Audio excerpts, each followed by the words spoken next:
Good evening and welcome. It is All for United. We are back again, once again, for another little preview. We are looking ahead to Aston Villa, taking place tomorrow, away from home, will be at Villa Park.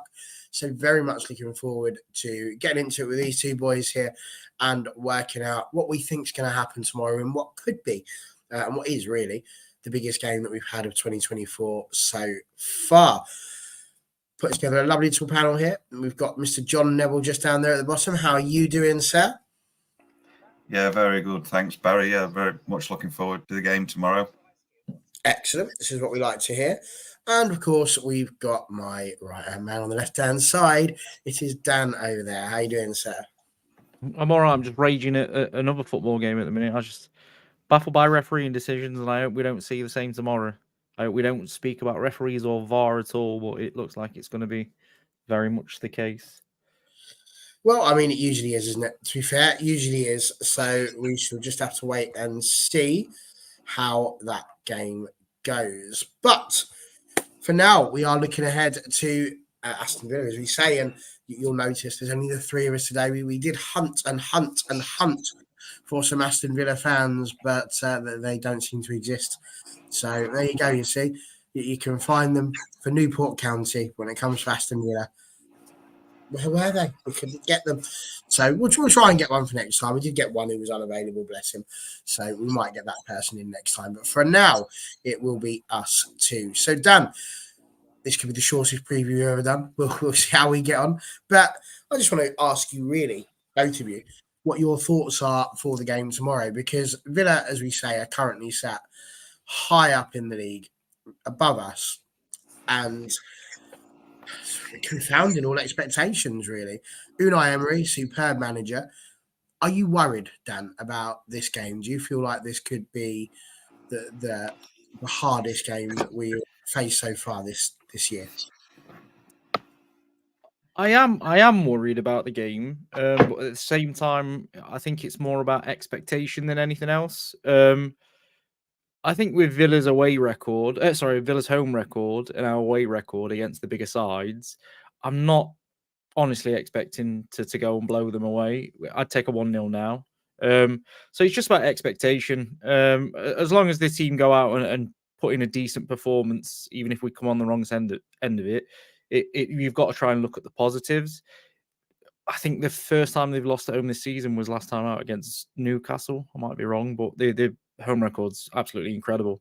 In terms of Ten Hag and United, this is must win for top four. All the results have pretty much gone against us today, with Spurs scoring in the 94th minute. As I say, I was just raging at the Newcastle game then. There's a penalty in that game at 2-2 that's absolutely nailed on, and I'm still baffled watching it back. You can clearly see the keeper's arm move and trip the player as he's running through. So I think it's just all about your expectation. If your expectation is some people think it's 20 years ago, 10 years ago, and we should go to Villa and we should win 5-0 and it should all be comfortable. It's just not the case anymore. I'm looking forward to it. I think it's going to be a tough test. We'll get to see where the squad is at. Hopefully, we've had no issues in training this week. I've not read anything. And we've got a pretty fully fit squad. Only Martinez missing, really. So, am I worried? Not from the perspective that I think it's going to be a tough game anyway. So, not overly worried.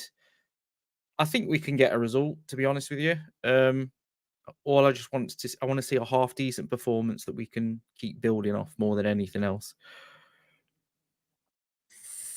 She's perfectly reasonable to me. And John, for you, it's going to be tough. I mean, they're fourth at the moment. And again, just in a situation I don't think any of us really expected Villa to be in at the start of the season. We've been up against Unai Emery's teams before. Do you have any worries about this game going into tomorrow? Yeah, definitely. I think it'll be, a tough game. Like Dan says, I mean, they're obviously having a very good season. They beat Arsenal and City at home before Christmas. But on the more encouraging side, I think they've lost, like Dan said, they lost the home game against Newcastle and the home game in the FA Cup. So I think it's like the last 2 games in all competitions they have lost at home, actually. So I think they might just be, getting worn down a little bit, perhaps. Although they did have that very good win at Sheffield last weekend, I think it was.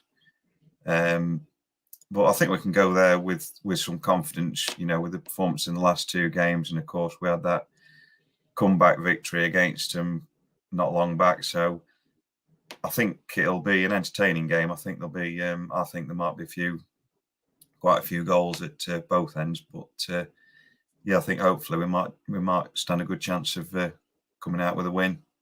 Yeah, I mean, you speak about that, John. It was a 5-0 win you mentioned, and absolutely, it was an away. It was a battering, really, against Sheffield United. It really was. But they did have one of their defenders, Ezri Konza, sprained his knee during that one, so he's going to be out alongside Tyrone Mings, Emi Buendia, and John Duran, one half of Duran Duran, who's not going to be available. Not so good that he lamed him twice. Not quite Jemba. So it's going to be a very, very difficult sort of game for them as well. They're missing people. We're missing Martinez, obviously, because he's out for potentially up to 8 weeks. There you go. Look at this. He's literally saying the stuff that I've mentioned just there. You go, NTs. He's been looking at. See, look at that. Just absolutely looking at the same things I've been looking at. But they've got some players that are going to be injured, and they're decent players, as NT says there, Dan.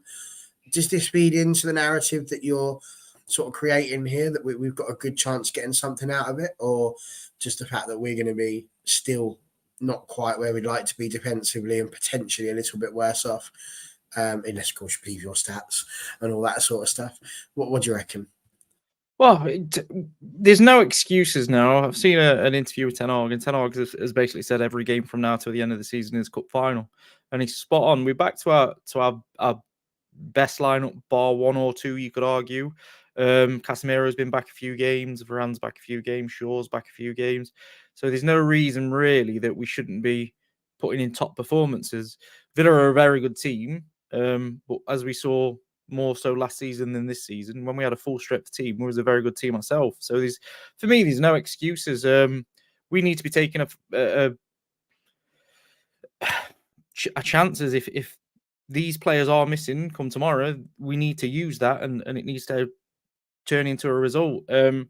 I just want to sort of bed down expectation myself. We overachieved last season, and we've got to be careful not to put too much pressure on Ten Hag, because I still maintain that if you look at it realistically, he probably doesn't want 7 of the players that are in the squad, that are in the 25 at the minute. So it's just about weighing down the expectation, understanding Villa is a tough place to go. But I'm still positive in that they're missing a few players. We're back to our best. Højlund seems to be able to score every single game at the minute, absolutely flying. Garnacho's been in some good form, same as Rashford. And I'm hoping that maybe 1 or 2 of the other players can make a bit of an impact off the bench. I don't see there's any reason we can't go and get a result. I just think it's worth remembering that Villa are a very good team under Unai Emery. And I think if you ended the season now, you could argue that Unai Emery is right up there for one of the managers of the season. Absolutely. I mean, Unai Emery is just a tremendous manager. I think we can all go along with that. John, looking at it from the United point of view, we mentioned the players that are going to be out for Villa, but looking at the players that are going to be out for United, we mentioned Martinez. There was a hope that Wan-Bissaka might be available to be in the squad, but he dropped out of training, so it's not looking too good for him to be rejoining the matchday squad. And what would you do? What would you do with that defence? Are you going with Maguire and Varane?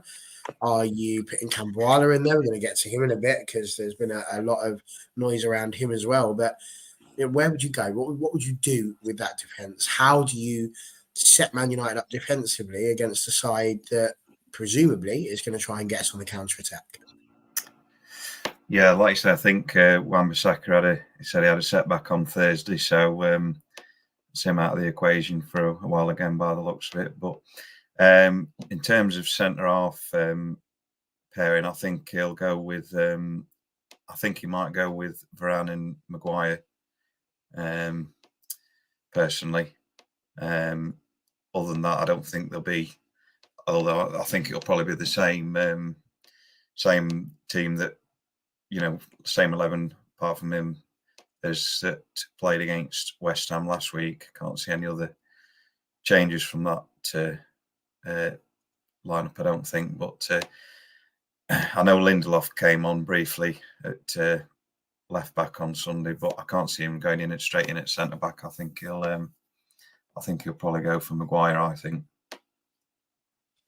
Is there any chance Luke Shaw comes in, John? Because Ten Hag was asked about that in his presser, and he did say, the others are available. Luke can also play there. Do you think that's more a case that Luke could be shifted inside there if it's not working, or if he feels like he needs it, but he's more likely to start with one of the others? Probably, I think, yeah. I don't think Shaw's I don't think he's filled in at centre back, has he, this season? Obviously, we know he did a lot last season, but he's been injured majority so far this season, hasn't he? So I suppose you never know, but I don't think he'd throw Luke Shaw in that sort of game in at centre back. And I suppose with Wan-Bissaka being out, we're a bit not got much in the way of cover at full back either. So I think he'll want Shaw at left back. I mean, further on that question, Dan, we've got Johnny Evans, we've got Rafa around. They're out of contract next summer. He was asked, "Do you want to keep them?" And he just said simply 6 words: "We haven't made that decision yet." Interesting, because it's not a outright yes, we'd absolutely love to have them. It's not a no, let's hope they get out of the club as soon as possible. Where do you sort of stand on that? Do you think that they're 2 players that we should be looking to keep, or do you think our future as a club rests on these players not being there? Where would you go with that? I'd just like to very much repeat, if I see Luke Shaw at left centre-back tomorrow, I will be absolutely fuming, and you can guarantee that my Twitter will be lighting up with Ten Hag out, because I just can't watch it. With how well Shaw's played at left-back with Rashford as well, we don't need to be square peg round hole in it. It has to be, just stick Varane Maguire there or Evans Varane there, I don't care which, just play centre-backs at centre-back. Even Camboire coming in would make me happy. I go back to, is Johnny Evans the future of the club? Not for me. I'm not going to criticise the way he's performed when he's come in. He's playing very much to his level, and even sometimes above his level for us this season. He's been fantastic. The same with Varane. You can't argue Varane's been quite good this season.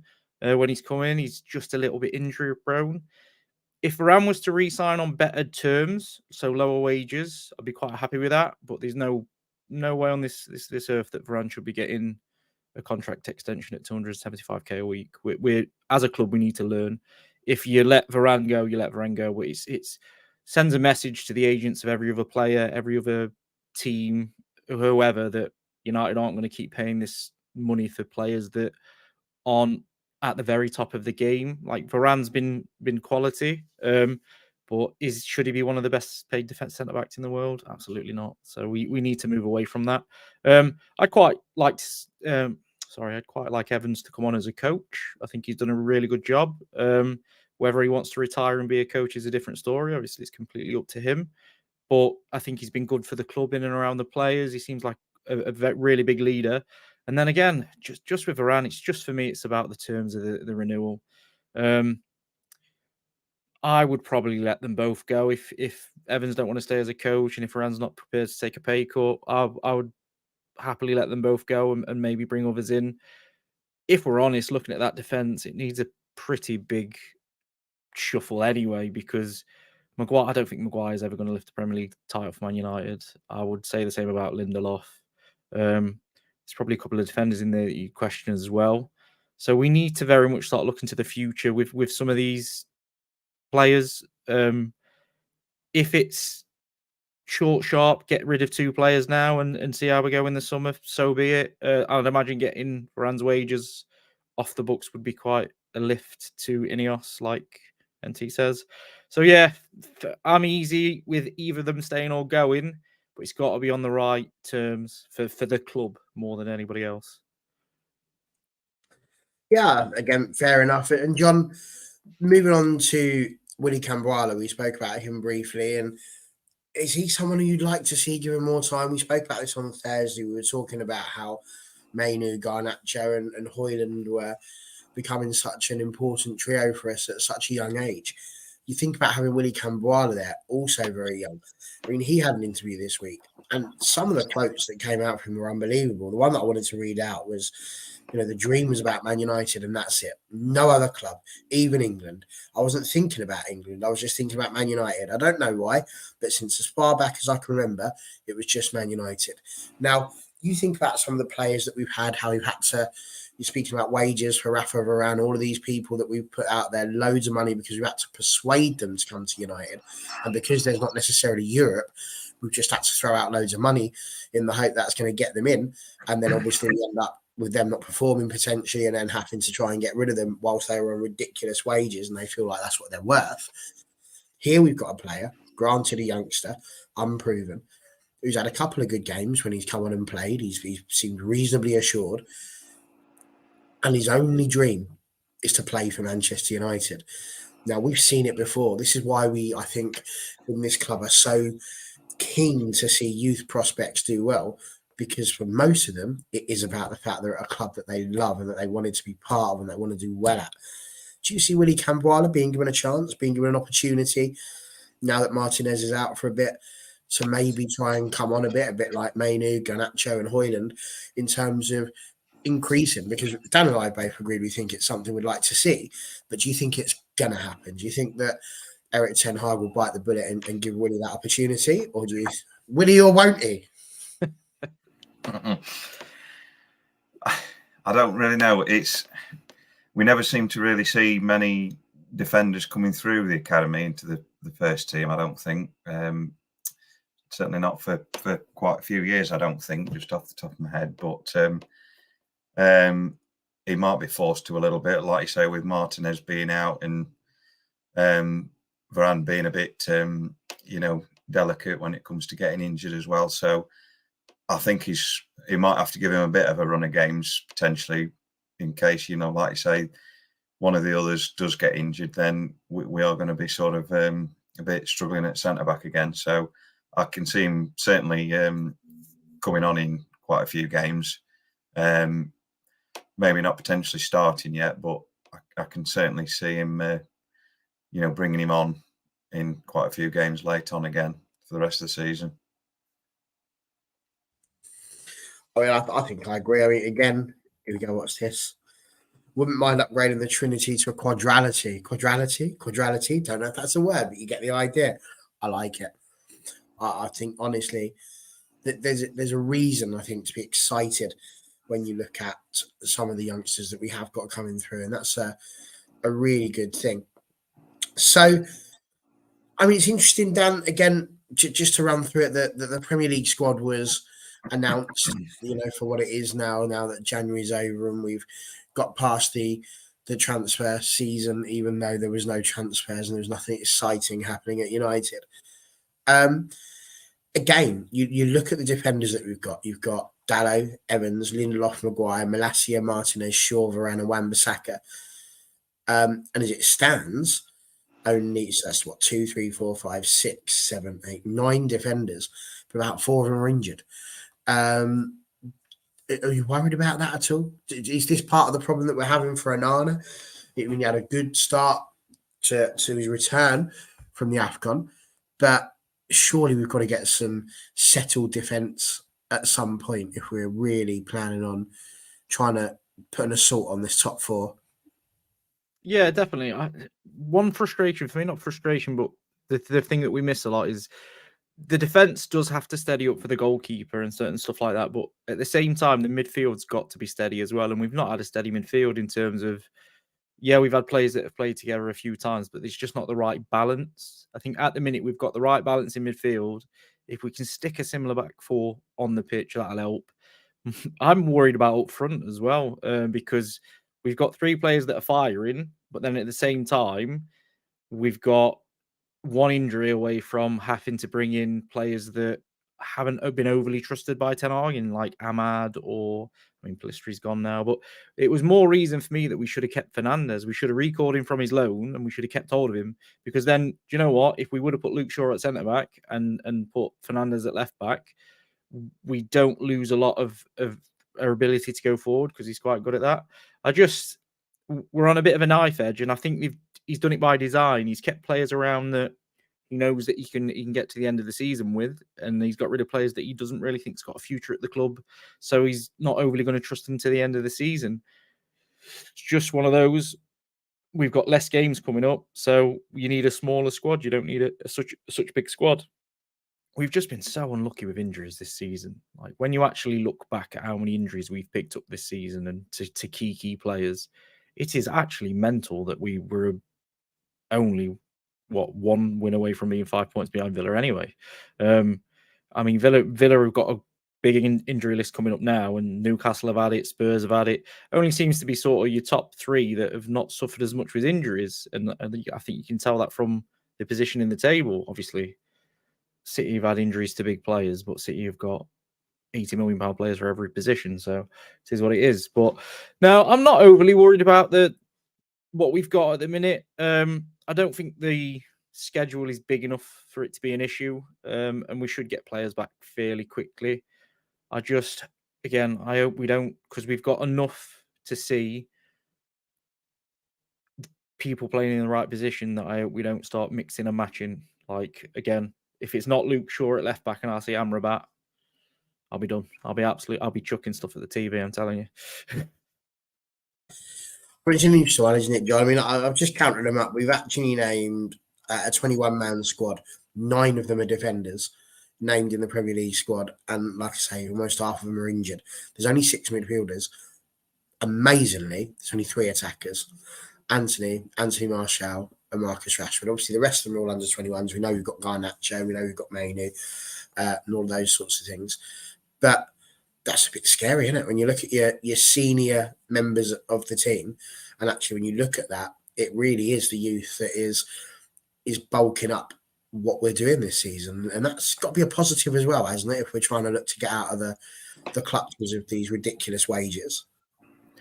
Yeah, there's definitely a positive there, isn't there? The fact that we've got some young players coming through that are proving they can do it in the first team.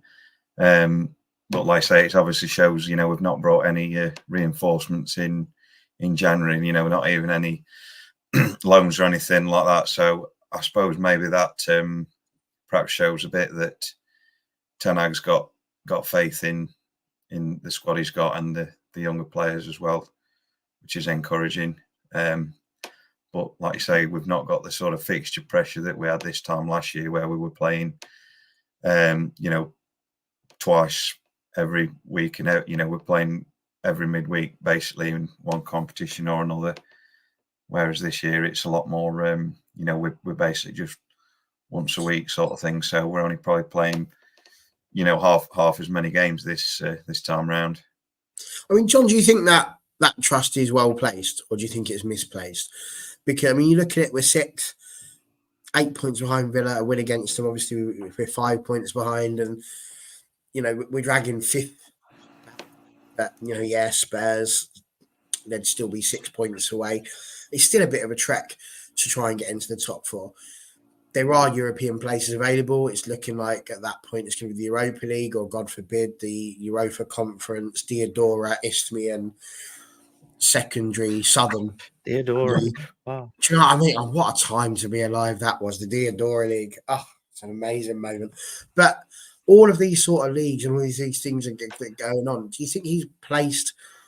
We've had a good start to 2024, but is that confidence misplaced, or do you think actually he's nailed on and he's doing the right things, and that actually this squad could go on to have a good end to 2024 and potentially finish higher than we're imagining? I think it is going to be a real struggle to get in those top 4 places with how far behind we've got ourselves first half of the season. So I mean, normally the manager's future normally tends to hinge on finishing in the top 4 these days. So I don't know whether he's been given some sort of assurance that, by by Ratcliffe, that it doesn't matter sort of where he finishes this season. He's going to be he's still going to be the manager next year. Perhaps that's maybe perhaps why he's just going with that sort of existing squad and the younger players, perhaps. But it is a bit of a gamble, like you say. Certainly, if he's if he's got to get into if he has got to get in the top 4, then it is a big gamble. But I am personally pleased that he is sort of giving opportunities to the young players that we've got coming through. You're not wrong. NT, the Diodora League, that was well down. That was below the conference or all of that jazz. That was well down. Did you miss the Isthmian? That was a good one, the Isthmian League. I still struggle to say that because ISTH doesn't feel like it should be going together. But yeah, there you go. What a league that was. Listen, Dan, looking at the results that Villa have had over the last few weeks, obviously they lost to Chelsea in the FA Cup. They beat Sheffield United 5-0. They lost to Newcastle. Then they drew to Chelsea, obviously, to get that replay. They had a draw with Everton. Oh, excuse me. They've had a tricky few results. Us, on the other hand, on an upward trajectory with the way the results have gone. Performances maybe not necessarily hitting the gears, but we're getting the goals. I feel like I've kind of asked this question already, but we've been focusing more on the defensive side of things. Do you feel that the likes of Garnacho, the likes of Højlund, do you think they can go out there and get the goals that we're going to need to get? Because Emery's sides are traditionally really, really good defensively. You think about the Europa League final that we had against them, defensively very good, defensively very solid. They're not going to be easy to break down. That's where we often come a cropper when we've got a team that sits back and we struggle to get through. Do you think we're going to be able to get those line breaking passes? Do you think we're going to be able to get through that defence and find the holes that we need to? Or do you see tomorrow being a bit of a struggle? No, I think if we start Manu and Casemiro, we will definitely have enough. If Fernandez doesn't have to do that defensive work, basically all of the defensive work, and has a bit of time in his perfect role, we'll definitely, because this Emery team's a little bit different to his other teams. They are a little bit more attacking, and I can remember watching a game this season where they was playing the offside line really, really well, and it was as good as Liverpool, and Liverpool are really good at the offside trap. And he was so brave with it. I think it might have been a game against City. And I tell you what, if I remember, if it was the game at home against City, they absolutely dominated them for about 80 minutes. And it was an incredible watch, to be fair. So it can be got at, but you've got, as a striker, you're going to have to make sure you're really on it because they play that offside line so well. Højlund has got more than enough speed to cause them some serious problems. But I think Fernandez is going to be absolutely key tomorrow. If he can get free and into the space, then we can cause them a lot of trouble. But again, we've got to make sure we're working as a unit because that's the most of all the teams across the league. Villa, for me, are the most impressive when it comes to working as a unit because they've got players like Luis and McGinn, and they put the team before themselves, and it shows on the pitch constantly. And that's what we need to do tomorrow. We need, in essence, Manu, Casemiro and Fernandez all need to put the team first, and then any benefits we get from doing that, if they can take advantage, fantastic. My worry is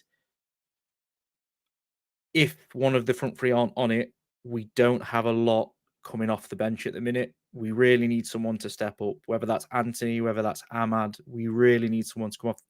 If we can take the game late and we're still in it, we need to have something off the bench because I think we run out of steam a little bit at the minute.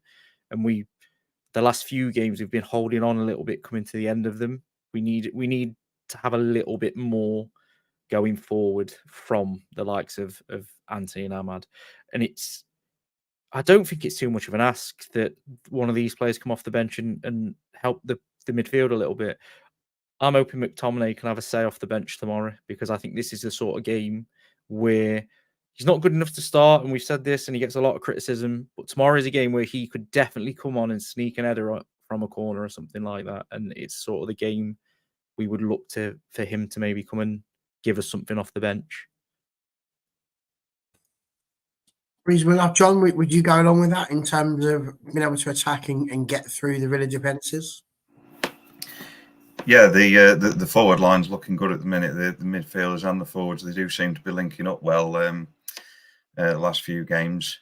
And yeah, like Dan says, McTominay seems to be better off bringing him more as like a emergency forward than a midfielder. Like when he got the goal at Wolves, he was just standing in the right place from the corner to get the third goal. So it's quite a decent option in that respect as well. But yeah, I've been enjoyed watching the sort of front five linking up. The last few games do look like they're sort of starting to gel, and we have obviously been scoring quite a few more goals of late. So yeah, I think fingers crossed, same again tomorrow. Fair enough. Okay, then, gang. Well, we are going to go down, and I've just been having a look at the Man United app, and it's quite interesting because they've broken down the first score predictions, the correct score predictions, and the man of the match predictions. And I'm just very intrigued. So I'm going to give you the list of potential man of the match predictions, and then we'll see which one of those you think was voted as the one that was most likely to be the player of the match tomorrow. So you've got Garnacho, Mainu, Fernandes, Højlund, or Rashford.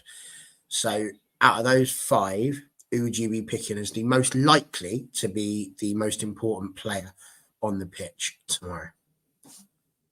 Doesn't matter what order you go in, just shout it out. I would probably say Garnacho again. Out of those lot. I can never ever look past Fernandes. 99% of the time, if we're going to do something positive on the football pitch, it comes through Fernandes or because of Fernandes. Well, interestingly enough, I can tell you that 24% of Manchester United fans that could be bothered to push the buttons agreed with Dan. He went Bruno Fernandes. 16% went for Garnacho. Another 16% went for Mainu. 23% said Højlund. So not sure between the two of them. Rashford, 9%. So there we go. Correct score predictions. So what do you reckon the score is going to be? I'm not going to give you the options on this one. Just what do you think the score is going to be tomorrow night?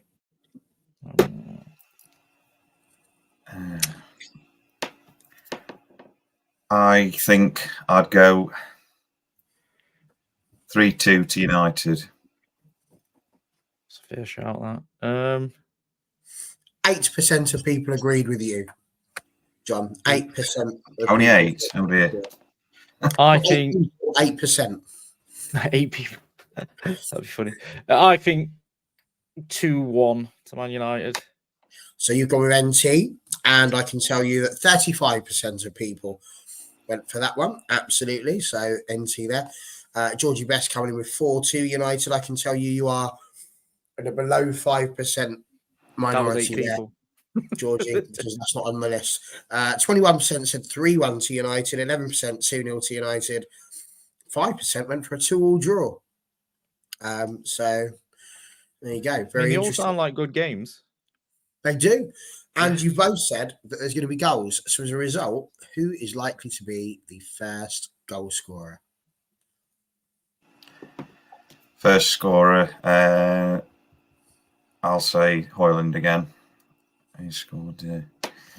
Højlund for you? Yeah, go Højlund, yeah. 55% of Manchester United fans agreed with you there, John. I would probably go for Garnacho on this one. Makes sense. Mm-hmm. So there you go. So that's why 55% agree, because most people are thinking that, yes, it might be a bit cagey. NT, you're not wrong. And even in Jarvis, 21% said Marcus Rashford, 15% Garnacho, 7% Fernandes, only 2% went for Casemiro. 2%, wow. That was it. Nobody else. So it's those five or nothing, seems to be the general gist. Nothing for Scott McTominay, even though he scored about 500. Oh, I've changed my mind. I've instantly changed my mind. Harry Maguire is going to score a brace. So you just want to start changing these scores, but you can't because it's already happened and it's done now. So there we go. Listen, we've done 35 minutes on Villa. I don't really feel like we're going to keep on flogging that horse. We've spoken a bit about what's going on tomorrow. I'm sure we will. I'm sure we will. We definitely will talk about it a bit more tomorrow. I've just got two very simple little topics that I thought we'd just throw out just to sort of complete the show. My first one is this. It's been popping up on my timeline that a certain ex-Manchester United player, Mr. Jesse Lingard, has finally, ever since his little stint that he had with Nottingham Forest, has finally found himself a club. And he's on his way off to South Korea to play for FC Seoul. Does that make sense to anybody here on this panel? Because he's been absent for a while, and now he's just off there. And any thoughts on that particular piece of news breaking? John, anything for you? Yeah, it seems a very, very strange one, that does. I mean, I know he's been out of the game since he had that year at Forest, but I would have thought somebody would have, taken a punt on him in this country. Maybe not necessarily Premier League, but definitely somebody in the Championship. So yeah, and then we thought he might perhaps failing that, maybe try somewhere a bit more lucrative, Saudi or the States. But yeah, Korea is a very sort of out of the blue, very, very sort of strange one to understand that, I think. Yeah, I've got to agree with. I agree with Bestie, yeah. Yeah, I've got to agree as well. Yeah, I think he's not helped himself, and I don't want to sound like an old man because I'm not an old man, but he's not helped himself with how he's been on social media, how he's treated certain agents that aren't happy with the way he was, and he's fired some of his agents as well because some of the demands that he made was like leaked. I think it just shows that nobody really fancied the sort of character that he is coming to the team.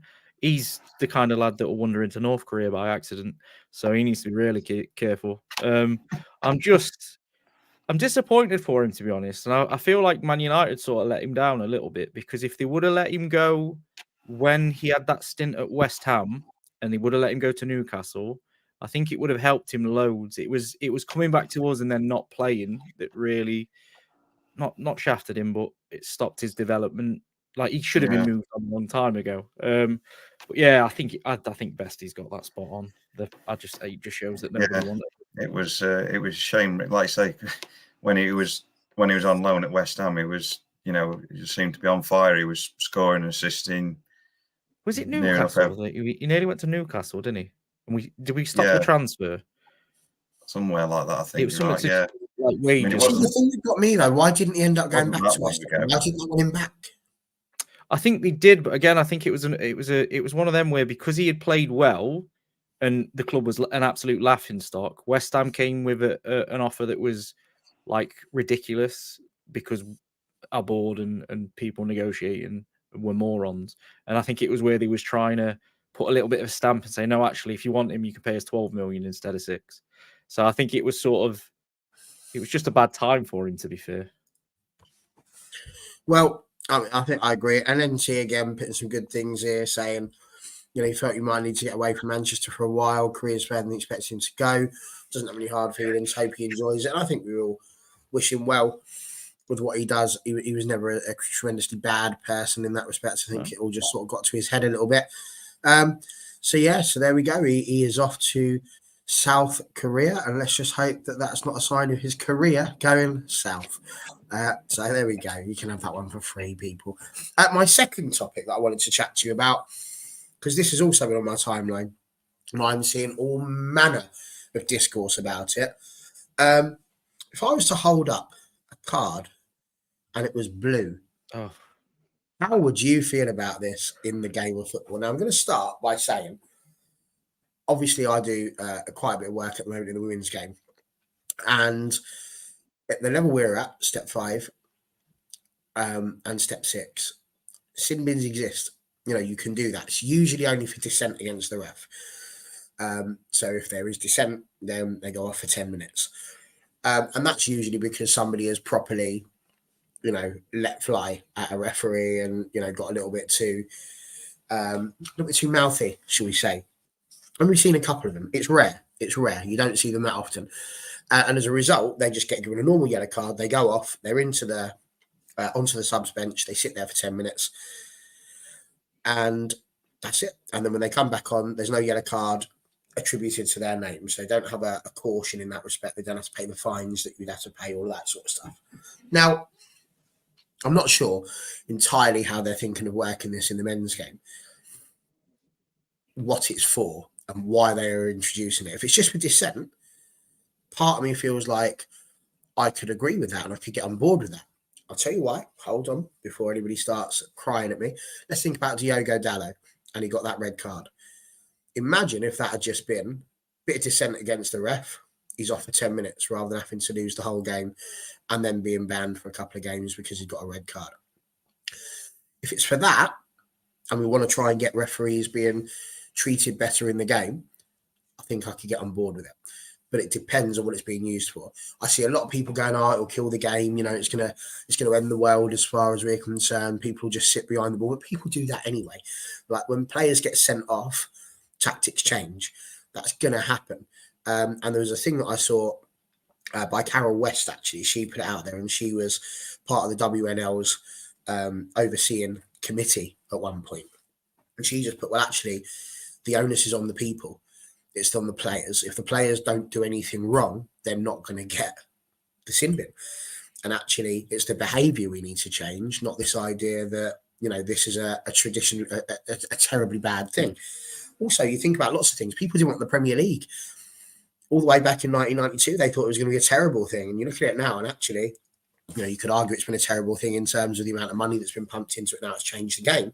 But it wasn't terrible. It's one of the most enjoyable things to watch on the telly now. People talk about it worldwide and it's everywhere, you know, the commodity that it's become. So I wanted to throw that out there just purely because I know there's going to be a lot of people that are immediately going to probably defecate on it. But I just wanted to throw out that this has happened in football. It's not a case of this has just been dreamt up and we've never had sin bins in football. We have. It just happens at a much, much lower level. So with that in mind, John, what's your thoughts? Because I will admit, when I first saw it, I was like, whoa, I don't know if I like this. But for me, it just depends on the reasoning. What do you think? Personally, I'm definitely not a fan of it. I think it'll just cause extra disruption and, you know, stopping the flow of games. And like a lot of the pundits managers have been saying, it just encourages teams to sort of time waste and, you know, not play any decent football sort of thing. Just try and kill 10 minutes or whatever it is until whatever play it is that is allowed to come back on. Yeah, I think it's just opening another unnecessary kind of worms, really. You know, what they ought to do really is just any bad behaviour, dissent, anything like that, referee will just report it, and then whoever it is just gets fined and banned afterwards. Some, you know, they have a disciplinary committee or whatever, and then, you know, just do it that way and ban them retrospectively rather than you know, interfering with the actual 90 minutes of the game itself. I mean, you know, it's your thoughts, it's your opinion. Fair enough. What do you think, Dan? I genuinely don't know. My sole issue before we bring anything else into the game is to sort the problems we've already got in the game. I tweeted earlier on. There was a game. It was the Man City game.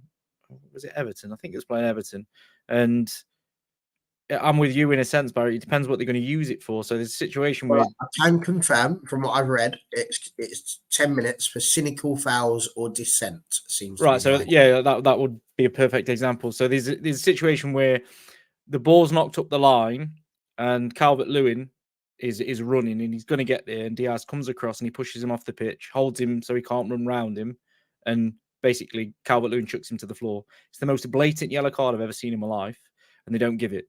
So then my frustration would become there's certain players in this league, and I can reference it.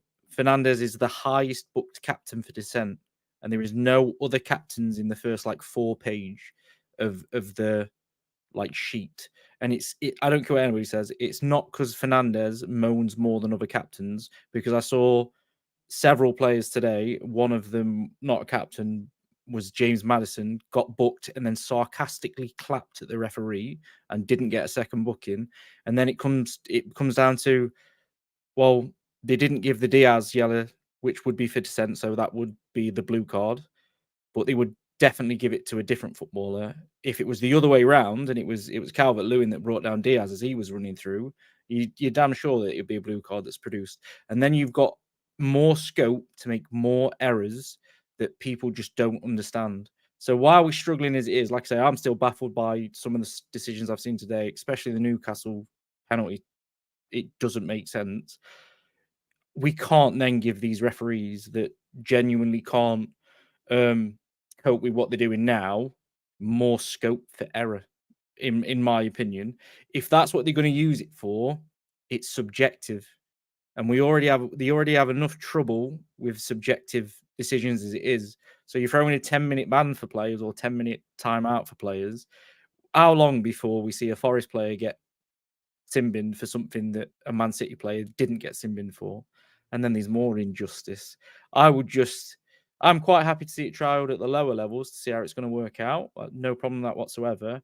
But maybe we should try and take away the subjective part of it. So just leave it for dissent. If a player swears at the referee, he gets a blue card.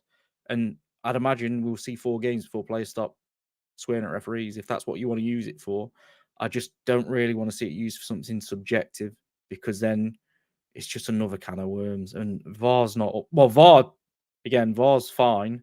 The people using VAR they're not up to standard as it is. I mean, that is the thing, isn't it? Is that it does, like you say, it comes down to what it is they're going to use it for. I mean, this was quite funny. What happens if a goalkeeper gets a blue card? Can they get a blue card? Amazing. I'd like to see a team play without a goalkeeper for 10 minutes. It'd be absolute carnage. And absolutely it would.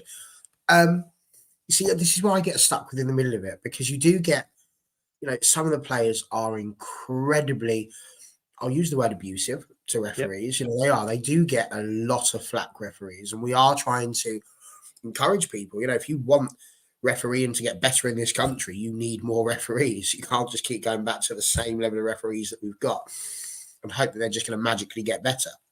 It's not how it works. But the rules aren't helping them. As you said, there's too much subjectivity, and actually that makes it tricky. It's why I've advocated for the fact that actually a handball in the box should just be a penalty. Simple.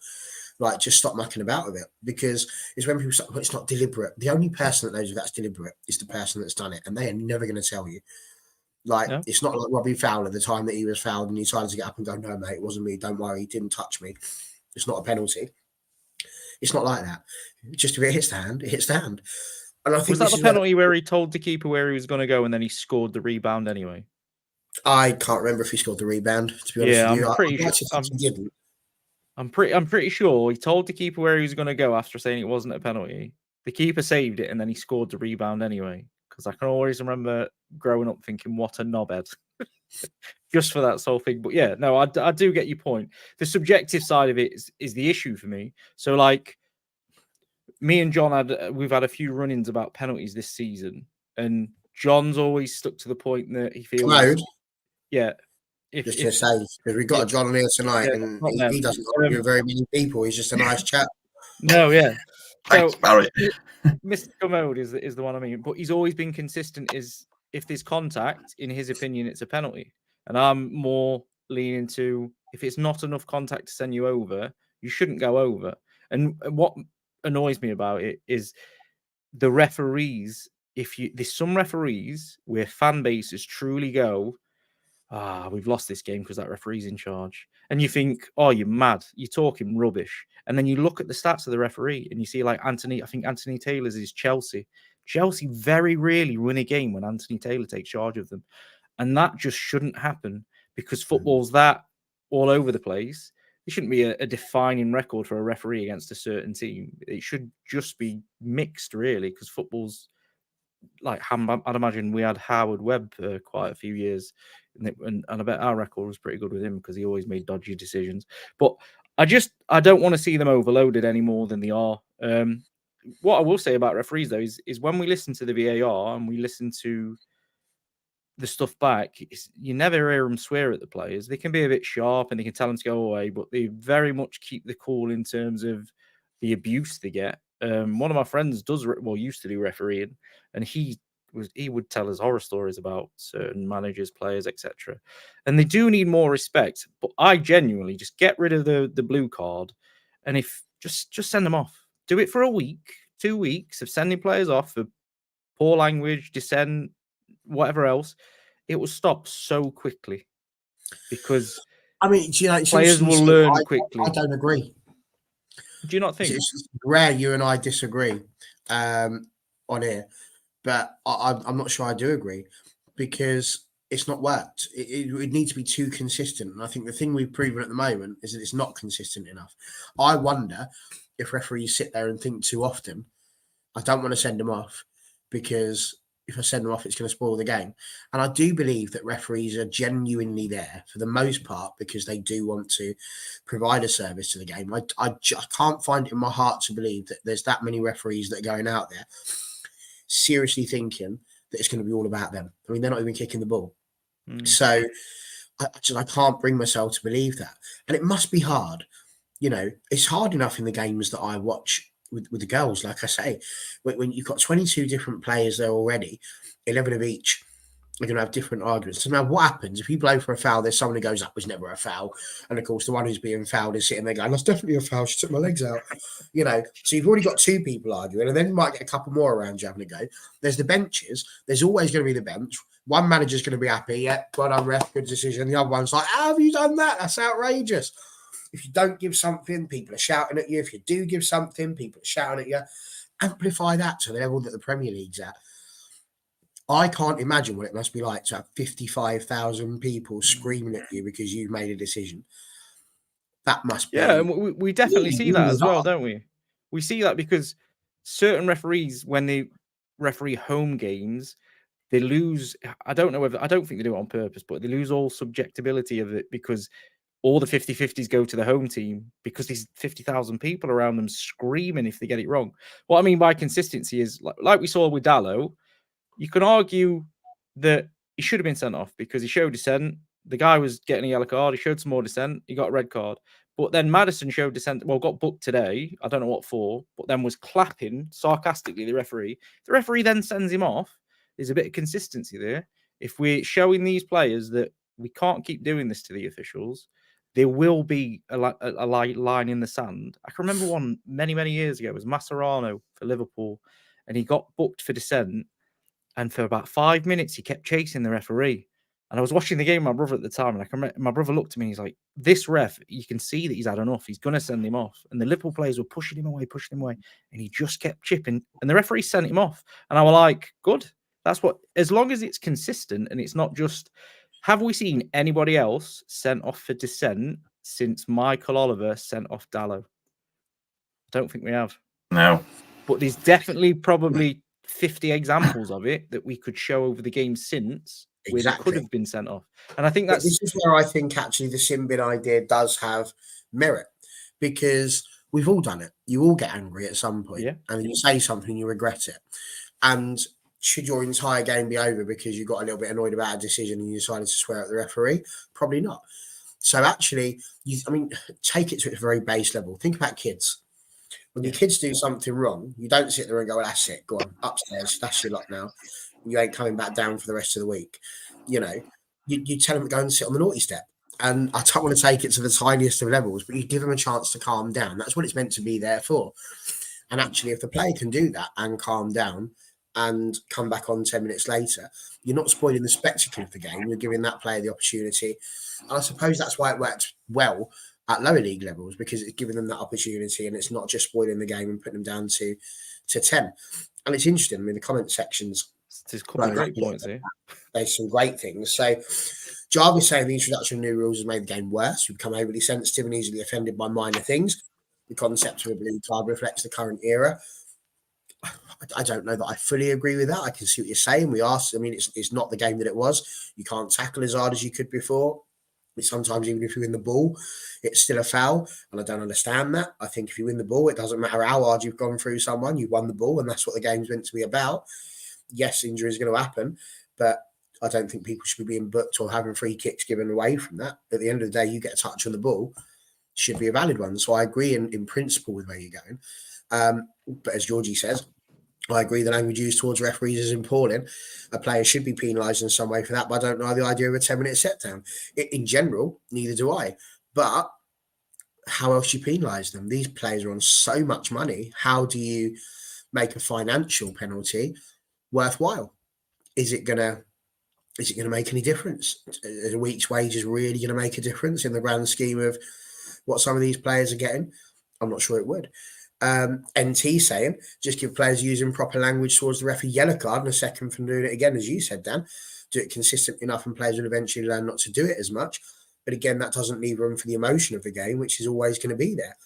And then, of course, Bestie, interesting idea. What about sending them off? Allow the team whose player was sent off to bring on a replacement. Again, it's an interesting idea.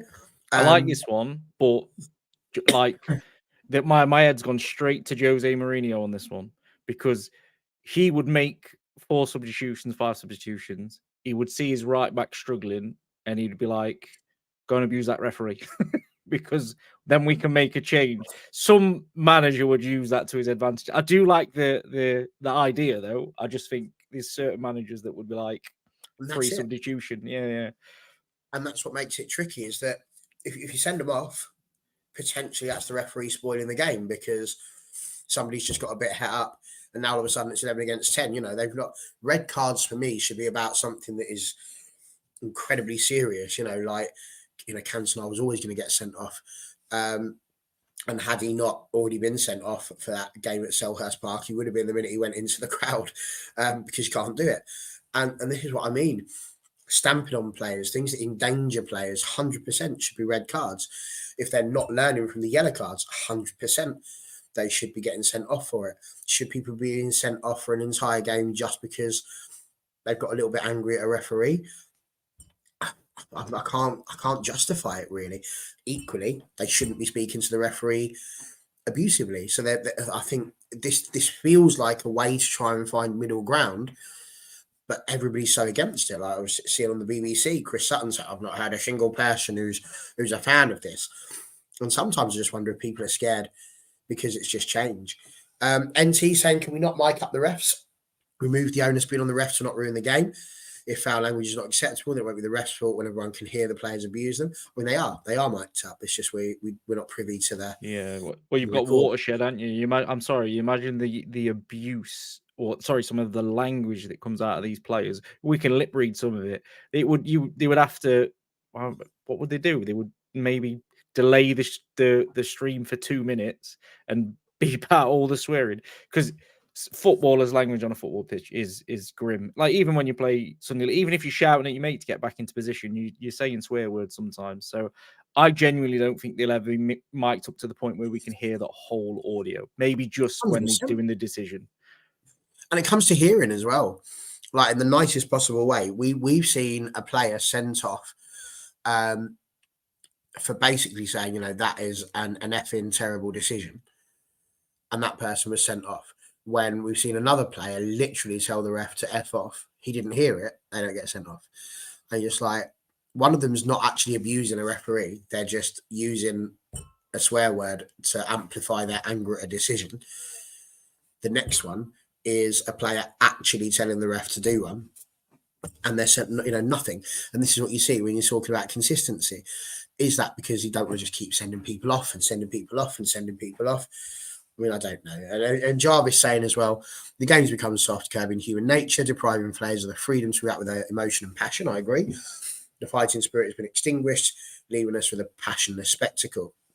But I recognise that I'm old school and probably outdated. I don't even think it's that you're outdated or old school. I mean, the game's always going to change. That happens in every sport. It always builds up. It always moves on.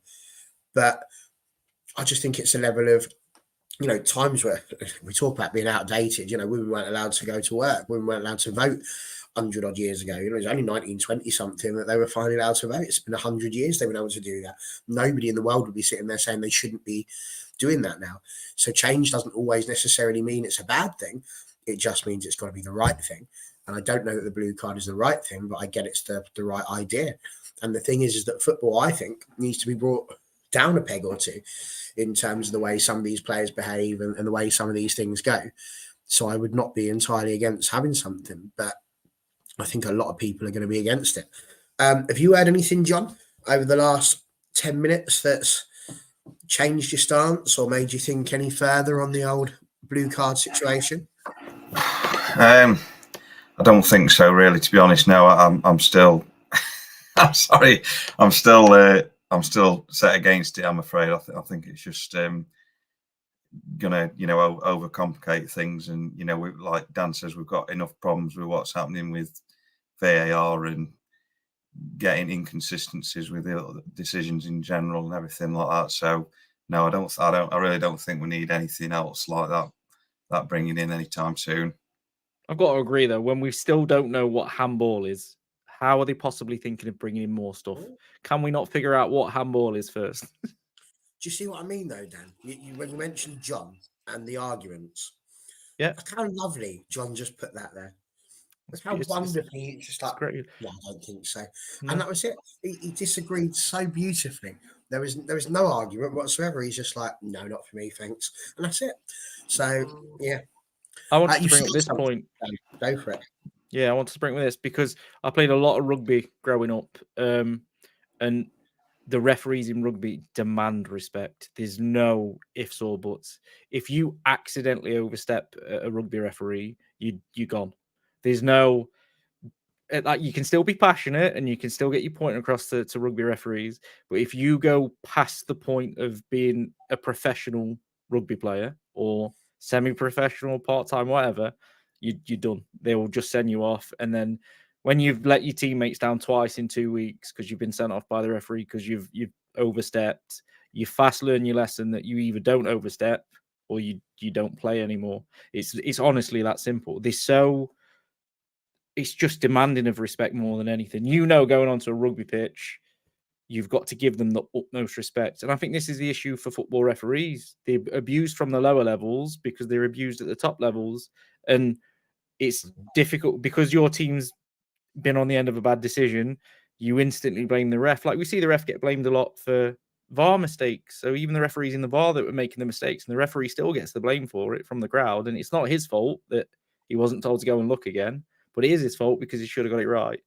I'd avoid the blue cards at all costs. But if referees are really going to start stamping down on back chat, I'm quite happy to see players get sent off for it. If they're stupid enough to do it, then they should there should be punishment. It's quite an interesting thing. And do you think part of the difference is as well the money? There's not as much money in rugby as there is in football. So as a result, these players are getting such a ridiculous amount of money that they almost feel like it puts them above the game and above the referees who by comparison are on paltry amounts. Possibly. I think it's just it's a way you're brought up as well. So even school rugby, when you go into the rugby games, it's you cannot backchat the referees. You'll get punished in some way, shape, or form. Whereas football is a little bit different. I think rugby's more respected at lower levels as well. It's just seen, the whole thing's just seen in rugby that you respect the referee no matter what. If he gets a decision wrong, you can question him. You're allowed to go and speak to him. You can say that you think it's wrong. You just can't go past the line of respect. And footballers do that, unfortunately. NT saying, so I'm expecting a different rule for football. Is it arrogance or more simple, like just being another sport with one being aggressive in full contact and the other not? Just thinking aloud. One thing I would say, 90% sure, correct me if I'm wrong, Dan, but doesn't rugby have a sin bin? It does, yes. Just does indeed. And the sin bin in rugby works really well as well, because sometimes they'll be punished for stuff that, even if it's an accident, they'll still deem it as a sin binable offence, but not a red card offence, let's say. But it does work well. I think the problem would be it's how they set it out again. If it was clear and obvious, I don't want to use those words really. Right. I'll look at that. Touche. That's what I'm here for. But if it's clear and obvious, this gives you like a bit like you get with driving offences and things like this. This will get you 3 points. This will get you 6 points. This gets you an instant ban. It's the same sort of thing there. If it's a handball, it's just a free kick or whatever. If it's this, it's going to be a sin bin offence. If it's this, it's a yellow card, and if it's this, it's a red card. Just to throw a different spin on it, I would probably be for it if a player runs in and double foots somebody and nearly snaps their ankle, that's a red card. But if a player's running through on the halfway line and it's debatable whether he's the last man and he's not the last man, or it's a second yellow, maybe they could use it then. So they miss him for 10 minutes, but not for the whole game. Because how often do we see 2 soft yellow cards equal a red, but then a really bad tackle only get a yellow? Or it's the same, it comes across as the same offence, if that makes sense. I definitely think there's room for it in an aspect, but maybe not a subjective aspect, just in, this happened. Like, he swore at me, we've got it on audio, he's sin bin for 10 minutes. Just conclusive. So there's no, well, he was sent off, well, he's sin bin for this, but he wasn't sin bin for this. It's just how the lawmakers bring it in. And I think we can all agree that the lawmakers are not doing a very good job at the minute. So do you trust them to bring it in? Not at all. And I think that's the thing that I think maybe it's not the rule that's the issue. Like you say, it's the people that's going to bring it in and the people that have to judge that. And for me, I think it's unforgivable. I know that VAR is doing better in terms of they're getting more things correct. But what it does mean is the things that they don't get correct are just so much more amplified and obvious that it's not really acceptable. All right, we'll finish with what NT says here. Train the refs in Brazilian Jiu-Jitsu and Muay Thai and let the refs loose on the players who show disrespect to them for 30 seconds. I think they'll think twice about swearing at them. I like that. Like that a lot. So let's do that. We'll have the Karate Kids instead, or perhaps we can make it like Gladiators. That would be great. Can anyone believe that Mark Clattenburg's in there doing the job of John Anderson? It's not quite the same, is it? But there we go. Guys, listen, I've really enjoyed it, considering it's just the 3 of us. We had a nice Villa preview. And I'm glad we managed to get that chat out about the blue cards, because that's been on my mind for a couple of days as well. So, John, thank you very much for joining us again. Thank you. Good to have you on the show. Dan, as ever, thank you for joining us as well. Guys in the chat, you've been absolutely superb. Lovely to have you in there, especially NT, sticking with us through the night. Really enjoyed your company. Jarvis, lovely to see you as well. And of course, Georgie Best, who, how can I forget? I was going to highlight your comment. Let me come back to it, which was this one. He agreed with Jarvis. And then he told us he's from the USA, which I did not know. So let us know which part of the USA for sure, because we've got John over there in Florida. It'd be very interesting to see whereabouts you are from.